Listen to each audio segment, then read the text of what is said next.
Welcome to our online tutorial for the NEBOSH International General Certificate. I already made the first tutorial. I already made the first tutorial where we discussed two categories of people who are at risk, two categories of vulnerable workers. And we said the first one is young workers, and the second one we discussed the pregnant or new and expectant mothers. Today we're going to start from number 3. So if you have missed the first video or the first two groups of vulnerable workers, please go back to my channel and look for the video related to vulnerable workers. So it's already online. So number 3, the disabled workers. Number 3, disabled workers or special people. There are employees whose physically are not fit. And because we do not abandon them in the workplace, there are some people with some disabilities. Let's say some are blind, but they are working. Some people do not have some parts of their bodies, but they are still part of our team.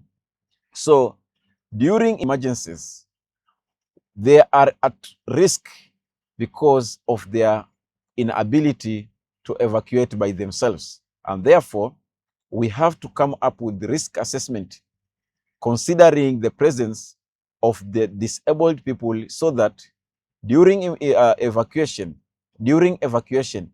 we can know how to evacuate them safely from the workplace. So people with disabilities may be at a greater risk during emergencies from particular type of hazard, depending on the nature of the disability. There are 2 examples. Number 1, the impaired or a visual impaired person. Employee, that means an employee who is having a vision problem. He can see, but he cannot see properly. There are some people who are long vision or short vision. There are people who can see from far, but they cannot see anything from near them. And there are people who can see anything from nearby, but they cannot see anything from far away. And for that reason, they might not be able to perceive hazard in a workplace. Let's say we have some people who normally wear goggles or they normally wear eyeglasses. Due to this reason, during a fire emergency evacuation, with the presence of smoke, they cannot see properly. And therefore, this kind of group should get assistance in order for them to evacuate from the danger zone. The last group or the last category of vulnerable people, there are so many categories of vulnerable workers, but these 4 are an example of common, which are an example of vulnerable people in workplaces. And the last one, and the last category is lone workers. Lone workers, these are workers or people who work independently or entirely on their own without any supervision for a long period of time. If an employee is working on his own for a long period of time, there should be procedures to be put in place so that in cases of emergency or in case an emergency occurs, then they might be evacuated from the place and in a way that will protect their life. Example of hazards which put the lone workers in danger is service engineers. I can give you a good example of elevator maintenance. The elevator maintenance, normally, they stay inside the shaft for a long period of time. It can take 2 to 3 hours.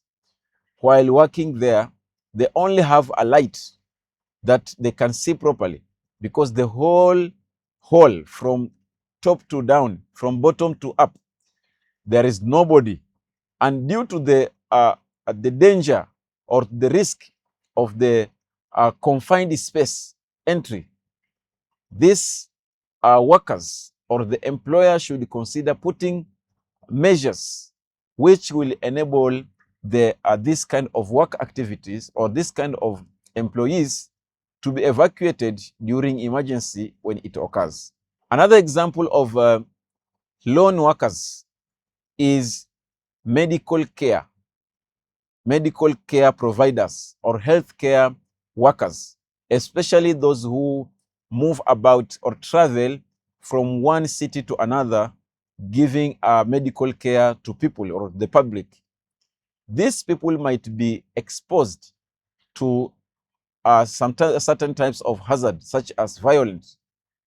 Let's say we have sometimes we have doctors or these healthcare providers.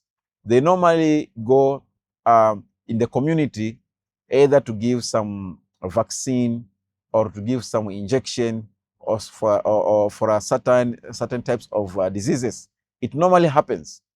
So depending on the type of people who they will come into contact, some people are violent, some people are dangerous, and they may end up harming them.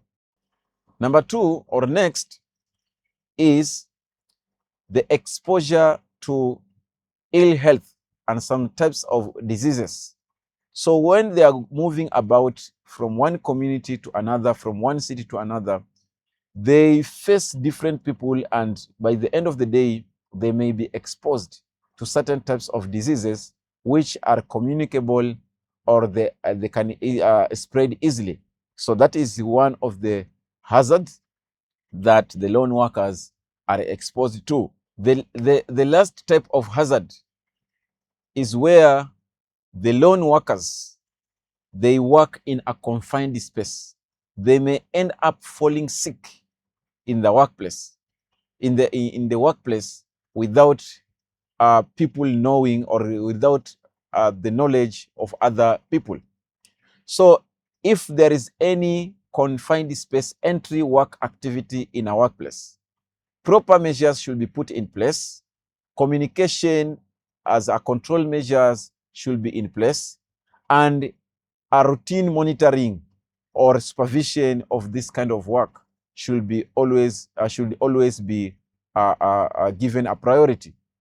So there should be a supervisor who is always in contact with the person who is working in a confined space entry, because if he falls sick, it will be very difficult if there is no any means of communication. And this will mark the end of our today's tutorial.